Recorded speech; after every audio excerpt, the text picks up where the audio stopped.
করছি যে যেখানে আছেন সকলে ভালো আছেন। তো আমি আজকে আপনাদের জন্য রান্না করে দেখাবো রাজহাঁসের মাংস। হাঁসের মাংস বাঙালিরা পছন্দ করে না এমন মানুষ আসলে খুব কমই আছে। তো অনেকে হাঁসের মাংস রান্না করাটাকে খুব কঠিন মনে করে, তবে আমার আজকের রেসিপি দেখলে হয়তো সেই কঠিন কাজটি আর কঠিন মনে হবে না। তো ঠিক আছে, আমি আর কথা না বাড়িয়ে মূল রান্নায় চলে যাচ্ছি। তো আমি এখানে কিছু গরম মশলা ব্যবহার করব। আপনারা দেখতে পাচ্ছেন এখানে আছে কালো গোলমরিচ, আছে 7-8টি এলাচ, অর্ধেকটা জয়ফল, 4-5টি লবঙ্গ এবং অল্প একটু জয়ত্রী। আমি এগুলোকে গুঁড়ো করে নেব এবং রান্নার শেষের দিকে ব্যবহার করব। আমি চুলাটা ধরিয়ে এখানে একটু রান্নার রেগুলার সয়াবিন তেল দিয়ে দিচ্ছি। আমি প্রায় 1.5 কেজির মতো মাংস নিয়েছি। আমার রাজহাঁসটা অনেক বড় ছিল, 5 কেজির মতো, তো আমি এটাকে একটু 3টা ভাগে ভাগ করে নিয়েছি। তো আমার তেলটা গরম কিছুটা হয়েছে, আমি এখানে অল্প কিছু কুচানো পেঁয়াজ দিয়ে দিচ্ছি। পেঁয়াজটাকে হালকা বাদামি করে ভেজে নেব।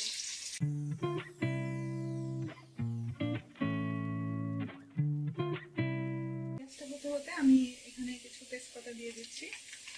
আমি এখানে দিয়ে দিচ্ছি 3-4 চামচের মতো পেঁয়াজ বাটা, দিয়ে দিচ্ছি 3-4 চামচ রসুন বাটা,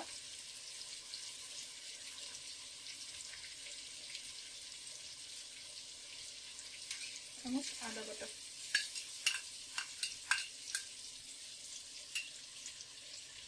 মশলাগুলোকে ভালো মতো মিশিয়ে নেব।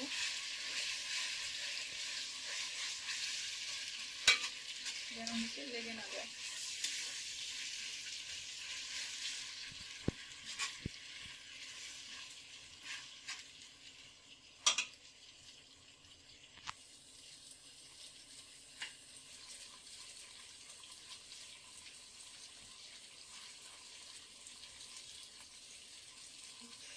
তো আমার মশলাগুলো মোটামুটি কষানো হচ্ছে, আমি এখন একে একে গুঁড়া মশলাগুলো দিয়ে দিচ্ছি।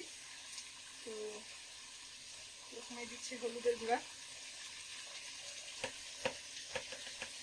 আমি এখানে 2 চা চামচের মতো হলুদের গুঁড়া ব্যবহার করলাম। দিয়ে দিচ্ছি শুকনো মরিচের গুঁড়া,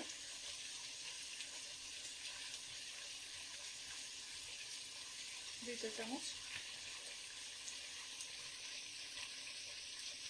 ধনের গুঁড়া 2 চা চামচ,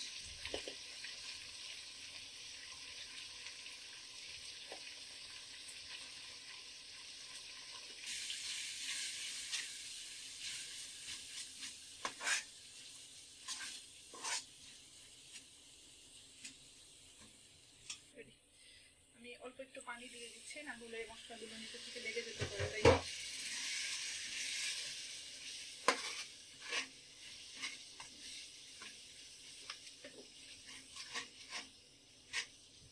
আমি এখন দিয়ে দিব একটু লবণ।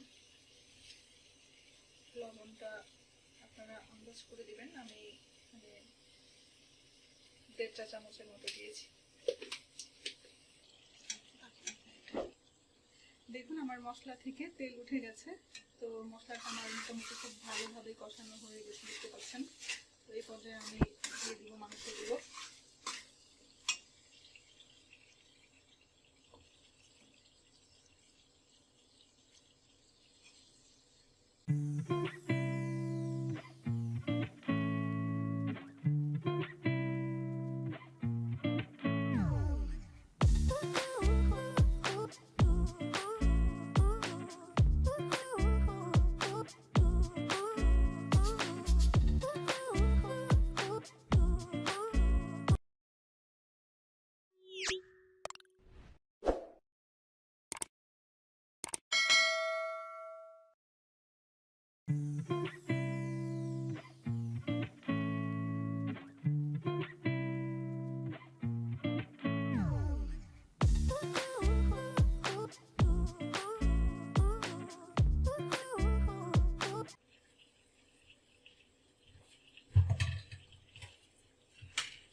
থেকে মশলাগুলোর সাথে মাংসটাকে খুব ভালোভাবে মিশিয়ে নেব।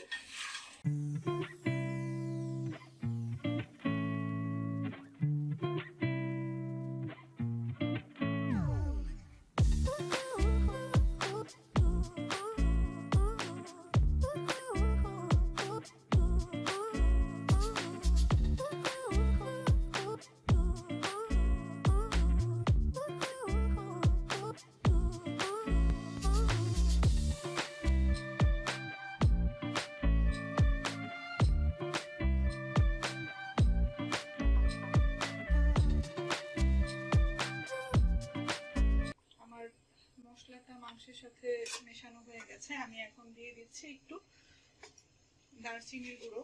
আমি এখানে আস্ত দারচিনি ইউজ করছি না, দিয়ে দিচ্ছি একটু গুঁড়ো। আসলে অনেক সময় খাওয়ার সময় মুখে দারচিনি বা এলাচ করলে সেটা ভালো লাগে না, তাই আমি গুঁড়োটাই ব্যবহার করছি, এতে করে খাওয়ার সময় আর মুখে লেগে যাবে না। আমি এখানে হাফ চামচের মতো দারচিনির গুঁড়ো ব্যবহার করলাম।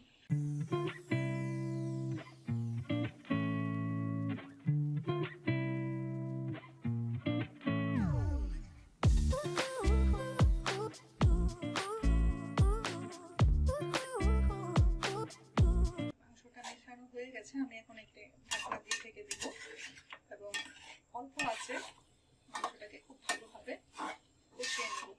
খালি পানি ব্যবহার করব না, এতে করে মাংসটার টেস্ট ভালো আসবে না। অল্প আছে একটু একটু করে নেড়ে চেড়ে ঢাকনা দিয়ে ঢেকে মাংসটাকে অনেকক্ষণ ধরে কষিয়ে নিতে হবে। প্রায় 15 থেকে 20 মিনিটের মতো আমি এভাবে কষিয়ে নেব।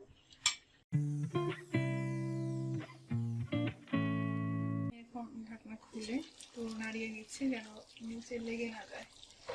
দেখতে পাচ্ছেন বেশ অনেকটা কিন্তু পানি উঠে এসেছে। আমি কিন্তু এখানে পানি কোনো ব্যবহার করিনি, মাংস থেকে পানি উঠছে। তো এই পানি দিয়েই আমি ভালো মতো এটাকে কষিয়ে নেব। আরো বেশ কিছুক্ষণ আমি কষিয়ে নেব, প্রায় 20-25 মিনিটের মতো আমি এটাকে আস্তে আস্তে মিডিয়াম আঁচে কষিয়ে নেব। হাঁসের মাংস যত বেশিক্ষণ সময় ধরে এভাবে কষানো যায় এর স্বাদ তত বেশি হয়। তো আপনারা চেষ্টা করবেন আগেই কোনো পানির ব্যবহার না করে এটাকে একটু ধৈর্য ধরে আস্তে আস্তে কষিয়ে নেওয়ার জন্য।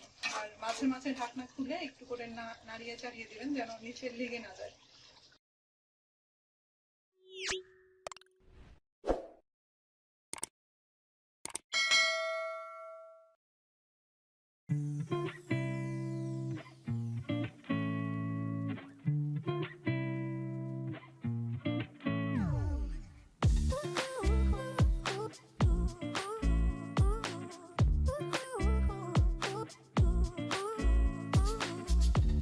দেখুন মাংসের গা থেকে কিন্তু তেল উঠে এসেছে। আমি প্রায় 30 মিনিট সময় ধরে এটাকে কষাচ্ছি, এখনো মাংস কিন্তু সেদ্ধ হয়নি। তো এই পর্যায়ে আমি অল্প 2 কাপ পানি ব্যবহার করব যাতে মাংসটা সহজে সেদ্ধ হয়। দিয়ে দিচ্ছি 2 কাপ পানি।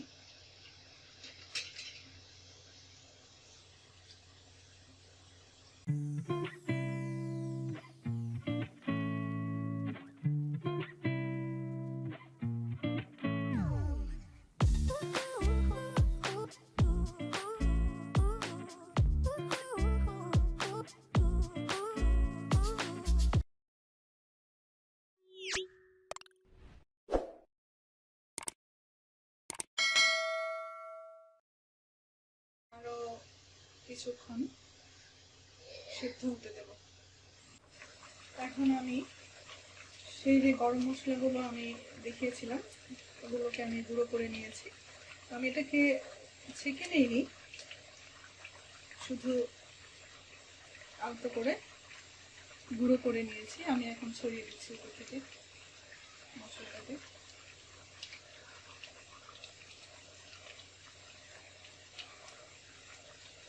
তো আমার 1 চা চামচের মতো হয়েছে, দিয়ে দিলাম। আর দিয়ে দিচ্ছি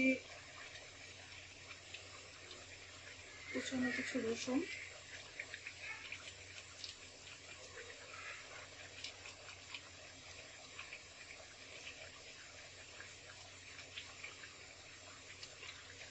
কিউব করে কাটা পেঁয়াজ,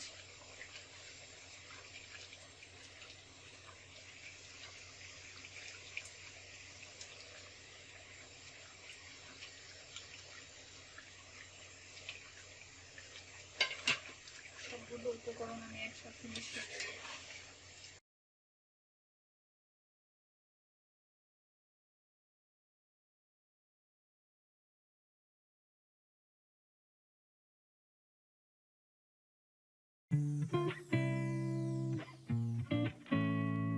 হাঁসের মাংসে রসুনের পরিমাণটা একটু বেশি লাগে, তো চেষ্টা করবেন একটু বেশি পরিমাণে রসুন দিতে।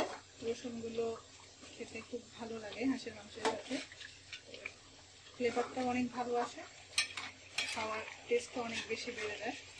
তো আমি এখন এটাকে আবার ঢাকনা দিয়ে ঢেকে আরও 30 মিনিটের মতো একেবারে অল্প আঁচে একটু একটু করে কষিয়ে নেব।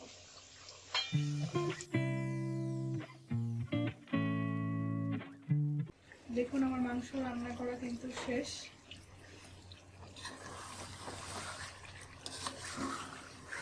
ঝোলটা শুকিয়ে গেছে।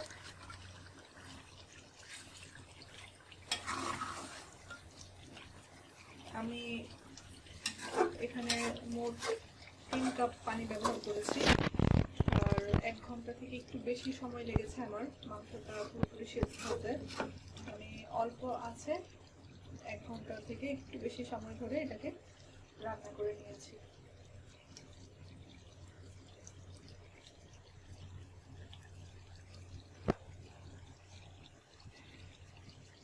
দেখুন আমি একটি মাংস আপনাদের ছিঁড়ে দেখাচ্ছি, মাংসটা কি সুন্দর ছিঁড়ে আসছে, তার মানে মাংসটা পুরোপুরি সেদ্ধ হয়ে গেছে। আমি এখন থেকে নামিয়ে পরিবেশন করব।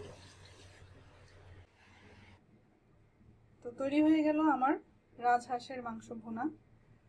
আমার হাঁসটা অনেক বড় ছিল, প্রায় 5 কেজি ওজন ছিল, যার কারণে এর হাড়গুলো একটু বেশি শক্ত, মাংসটাও একটু বেশি শক্ত ছিল, তাই আমার রান্না করতে সময়টা বেশি লেগেছে।